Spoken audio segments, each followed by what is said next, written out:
minutos da mañá deste luns 4 de maio, primeiro luns de mes logo do Día da Nai, e comezamos aquí o tempo de entrevistas e vamos a poñer o foco no deporte, no turismo e tamén no territorio, porque teño aquí o meu carón nos estudios de Radio Líder Santiago a Antonio Leira, que é deputado do Deporte e Xuventude da Deputación da Coruña, que ven de participar pois nunha acción de promoción do camiño inglés e do camiño de Fisterra de Muxía no Reino Unido, e que hoxe tamén pois vai participar na presentación oficial da segunda edición da Marcha Cicloturista BTT Arzúa Destino Verde. Que tal, Antonio? Moi bo día, benvido. Moitísimas gracias, un placer estar con vos unha vez máis. Bueno, que tal foi todo por Reino Unido? Contanos. Pois moi ben, e aparte moi apasionante, porque fíjate, tuvemos a gran sorte de colocar unha cuarta monteira no que é o tramo do camiño inglés en Reino Unido, que se di moi fácil, pero ten moito simbolismo, porque aparte, unidas as que xa están postas en Durham, no condado de Durham, en Reading e en Winchester, esta vez puxemos unha cuarta monteira tamén en Southampton, que é o porto natural de partida dos peregrinos no seu momento cara a Coruña ou Ferrol, e despois facer o camiño inglés, e, por tanto, foi un fito moi histórico, cunha gran presencia de medios de comunicación, tanto do condado, como a nivel incluso hasta BBC tamén fixo un reportaxe moi interesante, e tamén, por outro lado, porque trasladamos por primeira vez algo que era para nós un reto, non? Dentro das promoción do camiño inglés e Fisterra Muxía solíamos facer aquí unha actividade que se chama Primavera en el Camino, que facíamos un pouco para dar a coñecer o camiño inglés aquí no territorio. Consistía, ir cada ano a un concello, estuve en Ferrol, en Pontedeume, na Coruña, en Oroso, estuve en moitísimos concellos onde paso o camiño inglés, e esta vez quisimos dar un salto e facelo nunha localidade británica. Neste caso foi en Reading, e co cual tamén un dos días estuvemos en Reading, nunha das rúas principais de Reading, pensando que Reading, para situarnos, é un concello moi limítrofe con Londres, co cual hai moitísima xente que vive en Reading, e, estamos falando máis de 300.000 habitantes, e tamén era un sitio emblemático por onde pasou o camiño inglés en Reading, e a verdad que tuvo un éxito tremendo, a xente se interesou moito, incluso, podemos levar música tamén daqui para ali, podemos tamén, facer un show cooking con produtos gastronómicos daqui, é dicir, un pouco amosar, por que non dicilo, as bonanzas que temos aquí, verdad, que son moitas e moi variadas, e, polo tanto, o éxito da afluencia de xente foi moi importante, e tamén o interés por parte do público británico tamén nos amosou un interés moi grande, aparte de tamén ter contactos con turoperadores, asentes de turismo, etcétera, o cual tamén, nos pon deberes, porque tamén de eso se trata, claro, a eso vamos, non? A que nos poñan deberes, e estamos moi ilusionados polo traballo que se está facendo en Inglaterra, aquí tamén, non? Por supostísimo aquí tamén, pero en Inglaterra, porque realmente, empezamos no 2016 e creo que se vai consolidando ese público, ese peregrino británico que está consolidando como un dos peregrinos que máis están ahora mismo facendo o camiño, neste camiño inglés e neste camiño Fisterra Muxía. Fala vostede deses datos dos peregrinos que o mercado británico segue medrando, non? Entre toda a xente que realiza o Camiño de Santiago. De feito, houbo máis de 2.100 peregrinos no que vai de ano, cun incremento alrededor do 22% e máis de 14.600 o pasado ano, non? Sí, correcto. Está a consolidarse o Reino Unido como un dos mercados importantes para este Sí, pero non é moi importante, porque o Reino Unido, da parte, temos que darnos conta que tamén é un punto de enlace, incluso, xunto con Irlanda, dun mercado, falemos de americano, de canadiense, e tamén da América Latina, por, cuestión de voz e cuestión de accesibilidade, e que tamén son vía de entrada cara para facer despois o camiño inglés, e o que nos vai facendo todo isto é ver que o camiño inglés cada ano vai sumando cada vez máis peregrinos. Eu sempre digo, non vamos a entrar en comparativas con outros camiños, porque cada un ten as súas características, verdade? Pero sí que é certo que se está consolidando xa como o terceiro camiño máis transitado, e, de feito, quen nos diría que, un dato de 2015 aproximadamente, que recolleron a Compostela pouco menos de 9.000 peregrinos e neste último ano, xa 2025, máis de 35.000 peregrinos colleron a Compostela, co cual nos vai dando datos de que vai en crecemento e que tamén é moi importante, non hai que decirlo tamén, para as propias economías dos concellos por onde pasa e tamén para a fixación do territorio dos habitantes por onde pasa o Camiño Inglés e o Camiño Fisterra Muxía. Accións importantes a que realizaron en Reino Unido de cara tamén ao Xacobeo 2027. Sin dúbida. Aparte, bueno, nós como non pode ser de outro xeito, fomos tamén da man de todos da Asociación de Concellos do Camiño Inglés, porque creo que deben de estar aí, unha parte importantísima, así como tamén da Asociación dos Concellos do Camiño Fisterra e Muxía e tamén por parte da Xunta de Galicia, neste caso da Axencia de Turismo, que estuvo presente o Xosé Merelles, estuvo e o director do Xacobeo tamén, Ildefonso de la Campa, estuveron presentes nesa delegación que fixemos conxunta e además de accións unificadas por parte de todas as administracións, que debe de ser así, ademais. E aparte creo que debe ser un exemplo a seguir con outros temas que se podían facer de outro calibre, non? Dende logo que sí. Falamos do camiño dese atractivo para os camiñantes, pero tamén aquí na provincia pois hai outros proxectos que están a medrar nesa liña de turismo activo e contacto coa natureza. Un deles é a Vía Verde Compostela Tambre Lengüelle, que vostede chegou a definir aquí nunha das entrevistas que realizou como unha das xoias da Deputación da Coruña, non? Pois sí, me gusta esa definición, bueno, o dixen nun torno moi coloquial, verdade, pero que sí que se está convertindo. De feito, leía esta semana pasada unha crónica non recordo do periodista que foi, pero si decía que precisamente Santiago un pouco falaban precisamente de aproveitar as bonanzas que ten Santiago e a comarca, non me leva o Pico Sacro, non me leva unha serie de digamos de espazos, e entre eles tamén non me leva a Vía Verde como un punto precisamente a explotar, enténdaseme ben, ou digamos, casi direu que a disfrutar dentro do que temos na comarca, non solamente polos concellos por onde pasa, sino da nosa propia comarca e da provincia, por suposto que sí. Bueno, por eso a nosa ilusión é máxima, non? Nos marcamos un reto, foi moitísimos anos, ese reto, pois pouco a pouco vai medrando, neste momento temos o que é o tramo operativo entre o Concello de Oroso e o Concello de Cerceda, estamos falando de 26 kilómetros, co cual non está nada mal, estamos falando xa neste momento da maior vía verde de Galicia, non? E que xa, bueno, incluso o ano pasado,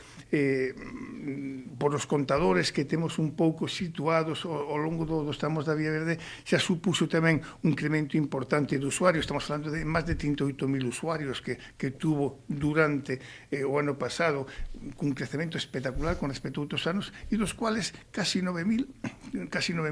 foron en bicicleta. Cicloturistas. Cicloturistas, efectivamente. Porque aparte, bueno, eso tamén un pouco o que nos dá tamén, bueno, que vamos nunha moi boa línea, non? Porque aparte a Vía Verde estamos falando dun espazo seguro, donde non hai coches, estás en plena naturaleza, un espazo llano, do cual un espazo para disfrutar tamén en familia, non? E, polo tanto, creo que esas bonanzas hai que poñelas en marcha. E, bueno, efectivamente, ahora mismo estamos un pouco aí tensos, e porque ten que ser así para rematar o tramo entre Santiago e Oroso. É certo que é un tramo que nos está dando un pouco de problemas, máis dos desexados, porque claro, aí nos atopamos cun tramo que é precioso, eu xo percorrín dentro do que poido, bueno, porque vou visitar as obras e as actuacións en canto podo, e claro, aí o problema que tínhamos é que nos atopamos 3 túneles, dos cuales 2 deles están nun estado, bueno, que hubo que facer, de feito se está facendo unha actuación moi específica, porque hai que pensar unha cuestión, son túneles moi antigos, de moitos anos, e os túneles estaban preparados para pasar os trenes, non estaban preparados para pasear ou pasar persoas, co cual, bueno, había algún déficit en algún túnel que poñía en risco a seguridade dos peóns e da xente que fora en bicicleta e precisamente houve que facer unha serie de modificacións tanto nos proxectos para garantizar esa seguridade, algo que xa está neste momento feito e agora mesmo están traballando nos túneles, están rematando os últimos detalles desos túneles e eu agardo que sin poñernos unhas datas, pero si está claro que no outono a Vía Verde ahora mesmo xa completamente entre Santiago e Cerceda ten que estar lista e convertíndose esos 26 en 37 kilómetros, que realmente vai ser dun atractivo espectacular e máxime neste tramo de Santiago Rosso que podo garantizar que é unha beleza moi poderosa. Eso, iba a preguntarlle para cando estaba prevista a finalización da obra, vostede, comenta que prevista para o outono, non? Sí, esperamos que sí, esperamos que o tempo nos acompañe. Eu creo que unha vez xa, digamos, focalizados estes problemas nos túneles que nos tuvo moito tempo parado, ás veces, hai que pensar que tamén os técnicos necesitan unhas garantías e hubo que poñer de acordo a técnicos tanto de Adif como a técnicos da propia, digamos, en este caso, empresa que está facendo as obras, como tamén os técnicos da Diputación,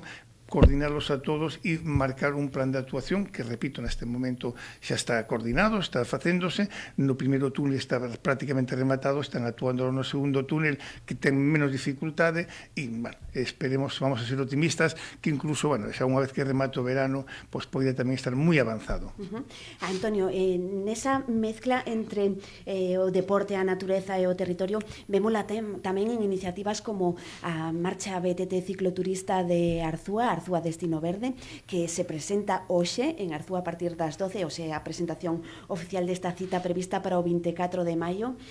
Como valora o apoio da Deputación da Coruña tamén a iniciativas como esta marcha cicloturista? Eu creo que, eu digo con toda a naturalidade do mundo, creo que nos, como Diputación, como administración local, que somos unha administración local, estamos onde temos que estar, é dicir, apoiando precisamente estas iniciativas que, como neste caso, que vai ser a segunda edición, vai facer, en este caso, turismo de Arzúa, nós non dudamos ni un solo minuto, non? É dicir, creo que é onde hai que estar, además, cun añadido, non? Que estamos mesturando, que cada vez, además, ten máis relación o deporte ca natureza e co turismo. Este tipo de encontros e marchas que además non son competitivas, teñen que ter un espazo, non? E, por lo tanto, eu o que teño que decir é aplaudir neste caso a iniciativa de turismo de Arzúa por ser quen de levar a cabo esta iniciativa, por ser quen de enseñar o seu territorio e enseñar o seu lugar, neste caso o Concello de Arzúa e todo o patrimonio que ten etnográfico e turístico e, por tanto, nos encantadísimos da vida, verdad? E aparte, para nos ser unha alegría que invitamos a outros concellos que fagan un mismo exemplo ou algún parecido para poñer iniciativas deste estilo e aí sempre nos atoparán. E, además, en día que o turismo está tan de moda e que tamén a bicicleta está tan de moda, verdad? E, sobre todo, cando falamos de familiar, e cando falo de familiar non solamente refiro a familias, pais, nenos, pais, fillos, sino tamén amigos e amistades que realmente eu vexo cada vez, na Vía Verde, un claro exemplo de que cada vez máis xente practica, colle bicicleta e sae a disfrutar do que temos na comarca. Iniciativas como esta marcha cicloturista que combinan deporte e turismo que tamén dinamizan os concellos nos que se realizan este tipo de probas. Pois sí, sin dúbida. E aparte, volvemos ao de antes, é dicir, economía.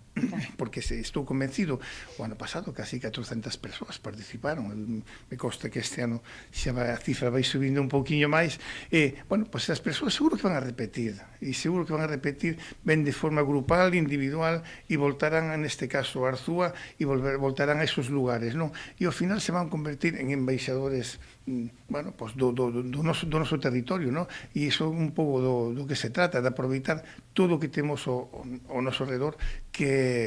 é moito e é moi variado, ademais. Efectivamente. Mais alá destes eventos, Antonio, hai tamén outra pata fundamental na acción da Deputación da Coruña como é o Plan Único. Pois sí, o noso Plan Único bueno, xa que levamos un pouco tempo na Diputación, eu tuve a gran sorte de ver como nacía o Plan Único, non? E participar nesas primeiras borradores bueno, pois cambiamos un modelo completamente no ano 2017 que se puso en marcha o Plan Único, nos sentamos na Diputación no ano 2015 e estuvimos ese primeiro ano traballando nese modelo. Sí que é certo que non sin críticas, non? Pero sí que é certo que tamén nos tíamos moi claro que neste caso que nes teñen que ter o protagonismo non é a Diputación, sino os concellos. A Diputación ten que estar ao servizo dos concellos e, por lo tanto, o Plan Único é un fiel reflexo de todo eso. Bueno, pois naquele momento había un plan que era o DTC e o clásico post da Diputación, que sumaban sobre 50 millóns de euros aproximadamente, además con uns criterios de población, co cual estamos entendendo que tanto Coruña como Ferrol como Santiago estaban levando máis alá do 50%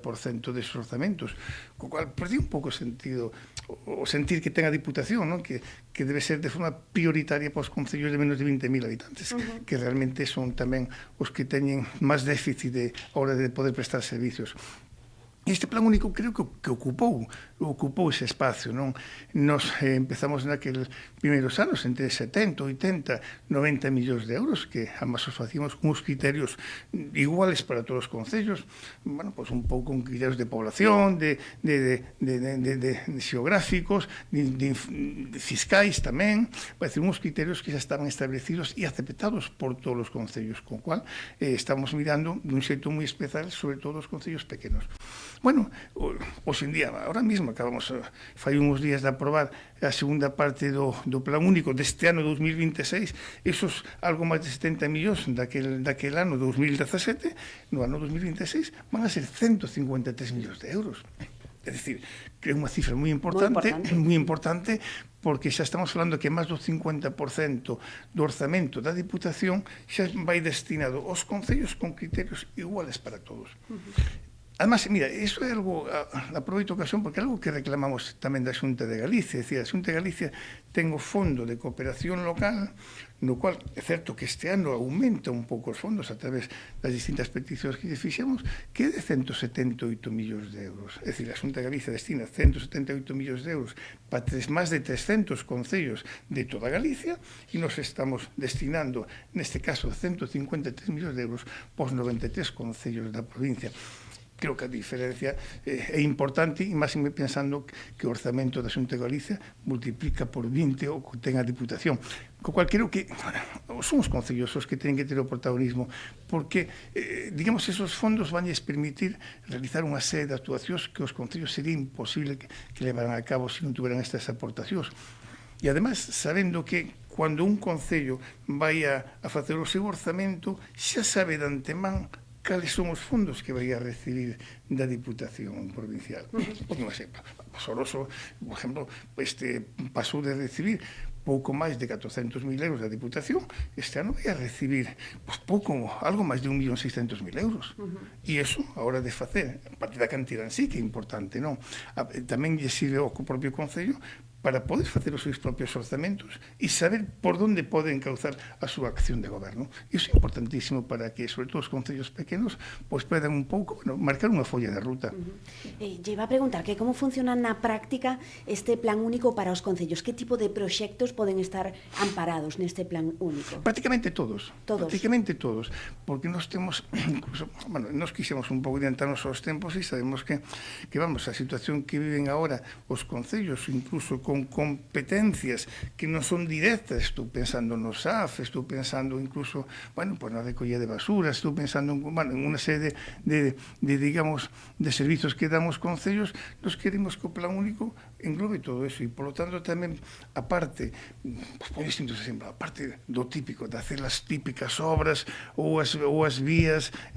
locais ou facer amaños en campos de fútbol, onde ainda viñamos de inaugurar un campo de fútbol en Padrón, que foi gracias ao Plan Único. Oroso fai un mes e medio tamén fixo outro campo de fútbol co Plan Único.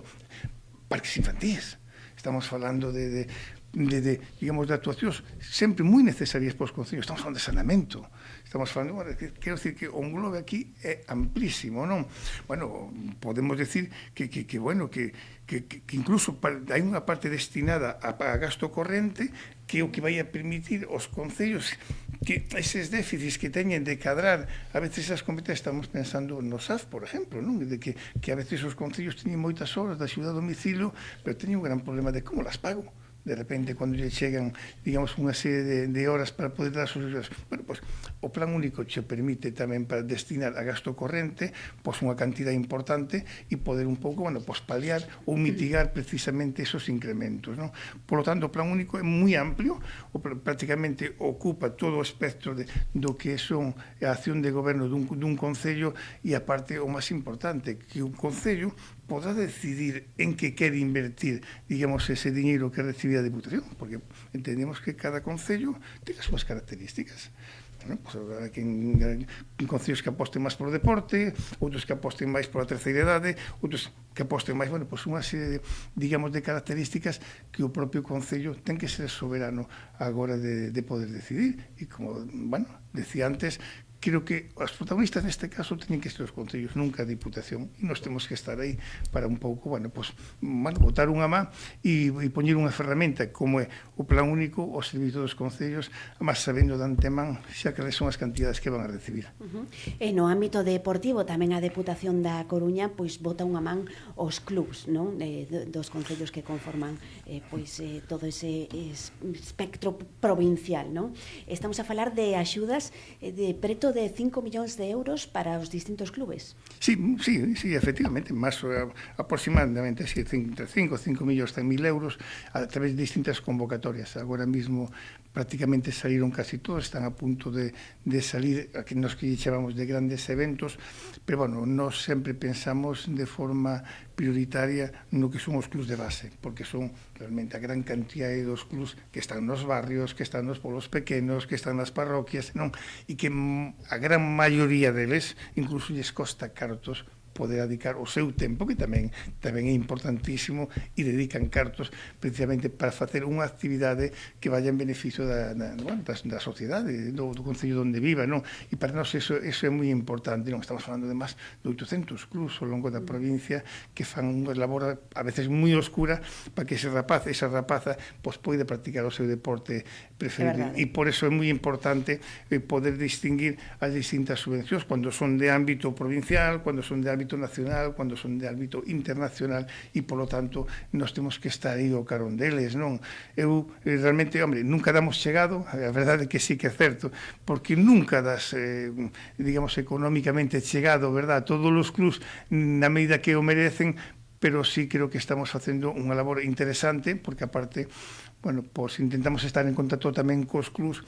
para, antes de que saian as distintas convocatorias, poder recoller a súa sensibilidade e poder tamén dentro da línea de subvencións poder aportar tamén aí, digamos, esas necesidades que lles teñen, non? Bueno, pues estamos falando incluso, bueno, como con digamos, novas convocatorias ahora mismo acaban de salir para adquisición de vehículos, de furgonetas, que a veces, bueno, pues hai problemas, sobre todo pensando no remo, no piragüismo, de transporte dos materiais, incluso dos rapaces tamén para que poidan, digamos, leválos a entrenamientos ou levar o material, digamos, das distintas modalidades deportivas. Eso é importantísimo, non? Ou tamén axudas para deportistas individuales, máis de 63 becas. Empezamos con algo máis de 40 nesta legislatura, ahora estamos en 63, co cual vemos que pouquinho a pouco, digamos, vamos un pouco achegándonos esas necesidades. E tamén, por que non decirlo, creo que é moi importante, non? Eu estou moi orgulloso deso, que poidamos chegar a todos os concellos que o precisen, digamos, neste caso, a aportación e a axuda para a contratación de técnicos deportivos. Creo que é importantísimo que os concellos teñan técnicos de deportes, cada un os que estime oportunos, e, polo tanto, nos, deste xeito, facilitarlles, digamos, esta labor a esos concellos para que esos técnicos deportivos, despois, poden desarrollar a súa labor no concello correspondiente, claro. Moi importante, pois, esa axuda para a continuidade de todos eses clubes e para o deporte base, tamén para o deporte competitivo, non? Para as competicións fora de Galicia tamén, esas axudas. Correcto, sin dúbida, non nos olvidamos, é dicir, efectivamente nos poñemos o foco no deporte base, pero temos que pensar que todos queremos ver o Obradoiro en ACB, o Básquet Coruña en ACB, ou o Liceo que está facendo de hockey, está facendo unha campaña espectacular neste momento, vai xugar ahora playoff pola Liga, pero tamén está moi cerca da Copa de Europa de hockey. Claro, todos son reflexos que tamén fan que un rapaz, unha rapaza, tome modelos, non, a hora de practicar o seu deporte favorito, e, por tanto, nós tamén temos que estar aí, non, efectivamente, que con esas axudas a este tipo de accións, ou, bueno, ou tamén actividades, ou que tamén poñemos en marcha propias da Diputación, como son os circuitos de piragüismo, de remo, as carreiras populares que van a casi 40 concellos da provincia, e é importante que este aí a población. Eu estaba onte estaba na Baña, e ver como un concello pequeno, máis de 400 atletas, e entre eles moitísimos rapaces, un día de festa, non? Ou estábamos o venres en Frades, tamén outro concello pequeno, non? Un pouco máis de 3.000 habitantes, no cual víamos casi 900 participantes de toda a provincia. Bueno, eso é o que xenche un pouquiño de que aí merece a pena invertir, e, polo tanto, creo que esa inversión está moi ben recompensada, porque ves a sociedade que está aí. Bueno, e sin olvidarnos, foi uns días terminaba a prova ciclista do Gran Camiño, que tamén é un referente, digamos, a nivel non solamente provincial, sino un galego e internacional, que nos sitúa tamén no mapa, non? E, por tanto, tamén procuramos estar neste sitio de espacios dentro, lóxicamente, da modestia hasta onde podemos chegar, lóxico. Antonio, vostede tamén é concelleiro en Oroso polo PSDG PSOE. Gustaríame preguntarlle como está agora mesmo a situación da remodelación da Avenida da Gravanxa, como está a relación entre o Concello e a Deputación da Coruña neste proxecto. Bueno, realmente é moi fácil, moi sincero de contestar. Vamos a ver, a Avenida Gravanxa, é certo, e eu escoitaba o alcalde que se queixaba un pouco dos plazos, e se queixaba, incluso chegou a decir algo que había un bloqueo. Vamos a ver, nunca houve ningún bloqueo, e eu podo asegurarles que, además, eu fun das persoas que, cando estamos na acción de goberno do Oroso, levamos precisamente este proxecto da remodelación da Avenida da Gravanxa. Levámoslo. E, además, era un proxecto que naceu, bueno,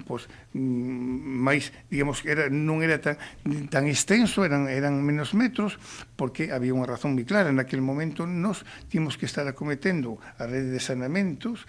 con fondos municipales. Bueno, cambiou o goberno, e o goberno cambia, e bueno, neste caso, o actual equipo de goberno logra de Aguas de Galicia unha subvención para acometer este saneamento, e polo tanto, bueno,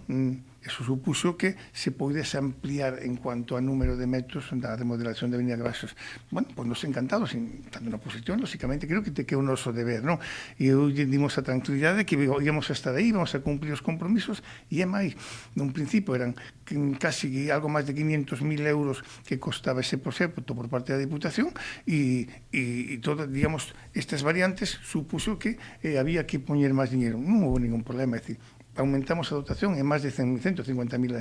euros aproximadamente, e neste momento, claro, o que estamos dicindo ao Concello desde a Diputación é que,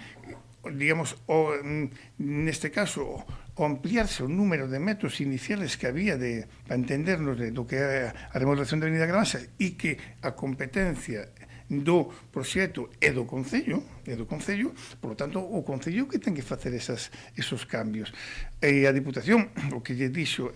o Concello é que usted fágame un informe topográfico con todas estas variantes, e me estou referindo aos ser máis metros da Avenida Gravanxa, e o que lle está dicindo o Concello fixo ese informe topográfico, enviou unha Diputación, e a Diputación o que lle contesta, non, mire, é que non nos ten que enviar a nós o informe topográfico, senón que ten que incluir ese informe topográfico no seu proxecto. Claro, porque realmente o garante do proxecto é o Concello de Oroso, non é a Diputación. Entón, bueno, en cuanto ao Concello de Oroso incluya ese informe topográfico, mas despois, bueno, hai tres cuestións de entradas en as aceras con respecto a viviendas, que son cousas menores, que incluya todo eso. É dicir, neste caso é actualizar o proxecto, e unha vez que actualiza o proxecto, o Concello que nos lo manda a Diputación, e non hai ningún problema. É dicir, me aseguro que nada, en días aprobamos ese proxecto e levámoslo a pleno e encantados da vida. A cuestión é que, claro, o Concello de Oroso, desde fai máis dun ano, está facendo todas estas variacións. Se a última noticia que tivemos foi de finales de outubro, e desde finales de outubro hasta agora non nos chegou nada á Diputación que nos faga un pouco seguir para diante con ese proxecto como é o noso desexo, e, polo tanto, nos encantados da vida de que o Concello faga os seus deberes e, dende logo, despois nos faremos os nosos. Ou seja, que agora mesmo está en mans do Concello. Por suposto, sí, totalmente. Noso Concello, repito,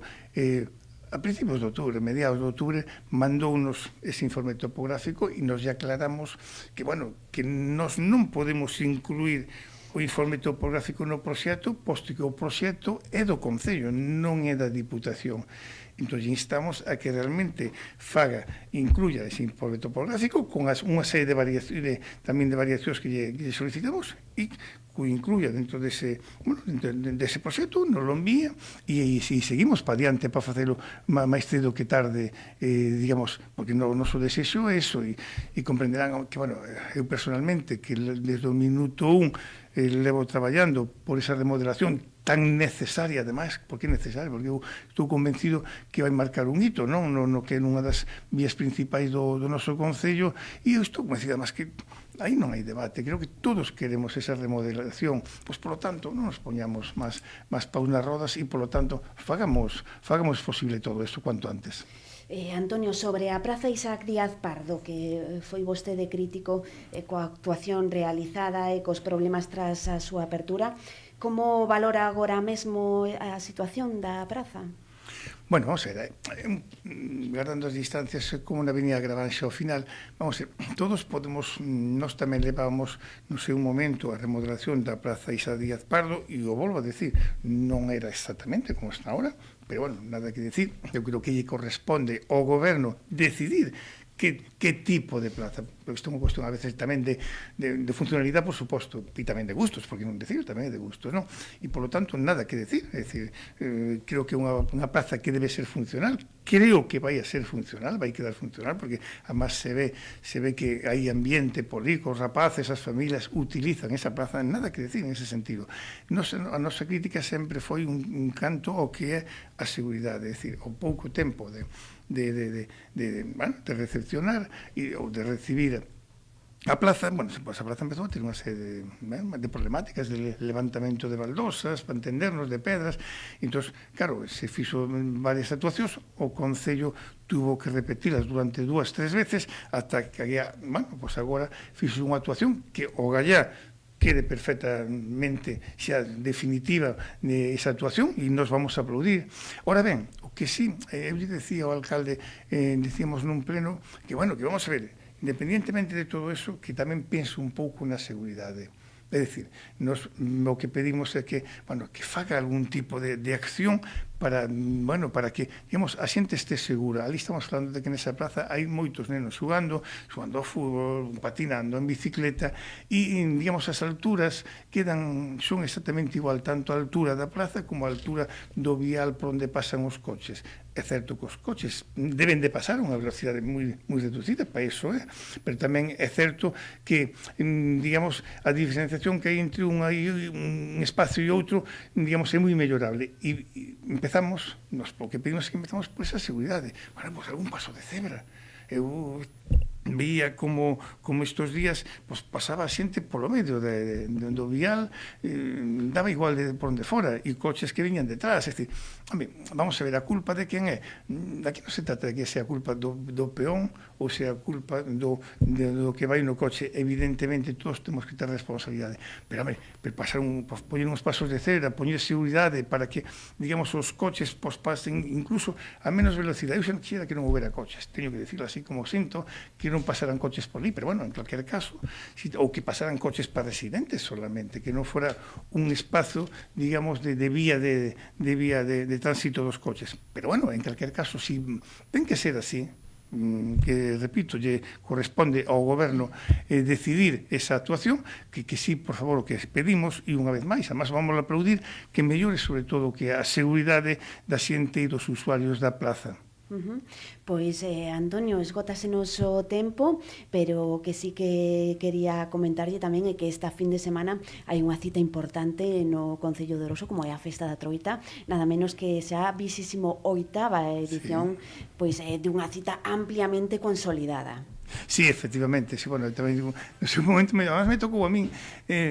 naquel momento unha festa que é declarada de interés turístico, bueno, estuve en a gran suerte e o placer de facer ese expediente e, polo tanto, claro, é a festa máis arraigada que temos no Concello, con todos os respetos ás festas que temos en cada parroquia, non? E a propia festa que hai en agosto no propio Sigüeiro, pero a festa da Troita é algo que vivimos todos e todas nun xeito moi especial. Creo que teñen que ser uns días de festas, bueno, e, por lo tanto, nos o que vamos a intentar é, bueno, pues, disfrutalas, lógicamente, como todo o mundo, e desde aquí, bueno, pues, pedir que a xente se acerque ao Oroso, que van a estar ben recibidos, que van ter degustación de troitas, seguro, que vai haber actividades e que, bueno,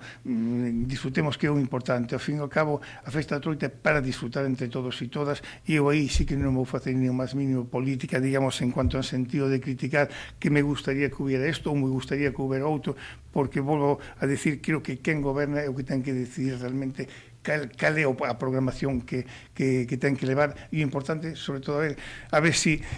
Pedrillo, o alcalde, que lle leva a galiña a Santa Clara para que o tempo nos respete e poder disfrutar, que é o máis importante. Pois moitísimas grazas a Antonio Leira, deputado de Deporte e Xuventude da Deputación da Coruña, por estar aquí nos nosos estudios de Radio Líder Santiago unha vez máis. Graciñas. Graciñas a vos, un placer.